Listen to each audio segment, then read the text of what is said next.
Bonjour et bienvenue dans cette nouvelle vidéo YouTube.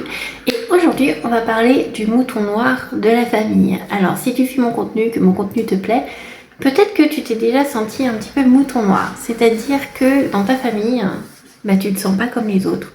Tu te sens pas vraiment à ta place. T'as l'impression que t'es une étrangère au sein même de ta famille. Et bien ça, souvent, c'est quand tu portes beaucoup de mémoire familiale, que tu as reçu un gros héritage émotionnel familial, plus que d'autres, plus que les autres. Et du coup, t'es le mouton noir, c'est pas que t'es une personne spécifique. Alors, t'es pas une personne au-dessus ou quoi, mais tu portes un peu cette charge, libre à toi de le faire ou pas, de libérer cet héritage émotionnel, cet héritage familial, pour pas qu'il se répète les générations d'après. Évidemment, tu ne peux pas tout l'héritage familial, mais tu en as reçu une bonne partie.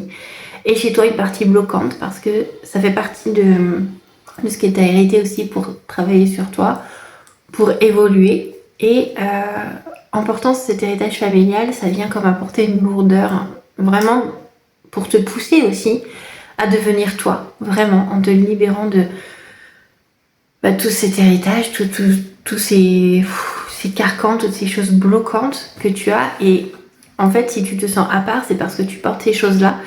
Chez les autres de ta famille, ils peuvent le porter, mais pour eux, c'est normal. Ils font partie de la continuité de la famille et ils restent dans cette lignée, dans la case tranquillement.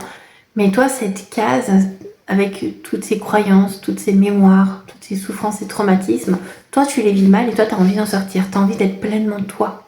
C'est pour ça que pour toi, l'héritage familial, il est peut-être aussi un peu plus gros que les autres, comme je te disais, mais surtout, il est beaucoup plus étouffant que les autres. T'en as dans ta famille, tu peux avoir des frères, des sœurs, des cousins qui peuvent porter les mêmes choses, mais chez eux, ça s'intégrera très bien à leur vie. Toi, non. Pourquoi ? Parce que tu dois t'en libérer pour toi, pour les générations suivantes, pour apaiser tes ancêtres, donc aussi libérer eux, libérer la lignée, apaiser tout ça, et vivre pleinement ta vie. Être pleinement toi, et ne plus essayer de rentrer dans les cases. C'est comme les petits jouets quand on est petit, là, enfin, les jouets quand on est petit, pas forcément petits jouets, mais où tu as le rond à mettre dans le rond, le carré dans le carré. Et quand t'es mouton noir, tu te sens un petit peu comme l'étoile qu'on essaye de faire rentrer dans un rond. Ça rentre pas. Donc toi, tu es cette étoile. Et t'as pas de case prédéfinie. Et c'est à toi d'arriver à te libérer de tout ça. Si tu sens que c'est fait pour toi, enfin, si t'en as l'envie, l'impulsion, c'est te libérer de cet héritage émotionnel. Alors, t'en libérer ne veut pas dire le renier. Pas dire non, mais moi je veux plus de tout ça, non. Non. Le libérer, c'est accepter cet héritage émotionnel, libérer ce qui est la souffrance de cet héritage émotionnel pour le transformer et redevenir pleinement toi. Et à ce moment-là, cet héritage émotionnel, quand il est libéré, il ne devient plus un frein, un poids, une faiblesse, mais il devient ta force. Et ce qui te pesait devient vraiment ta force et ton moteur et ce qui te permet d'évoluer. Parce que tu as libéré la charge négative de cet émotionnel reçu en héritage. Donc c'est pour ça que si tu te sens un peu à part, c'est vrai que c'est dur, c'est pas évident, surtout quand on est petit.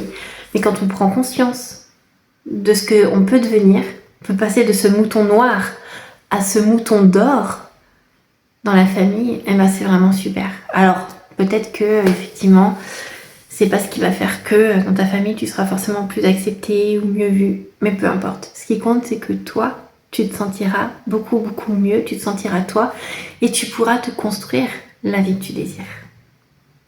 Voilà.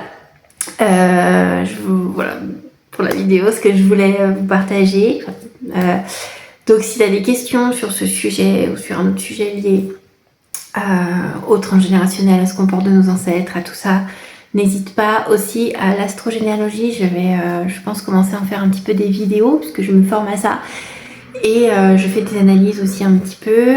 Pour l'instant, ça reste des analyses d'entraînement pour moi. C'est quelque chose que je vais bientôt proposer. Et c'est vraiment un outil extraordinaire qui permet vraiment de mettre en lumière ce qu'on porte précisément et comment arriver à s'en libérer et à mieux vivre avec tout ça, parce que c'est écrit dans notre thème natal. On a vraiment des bonnes pistes là-dessus. Enfin voilà, si tu as des questions, n'hésite pas. Et sinon, je te dis à bientôt pour une prochaine vidéo.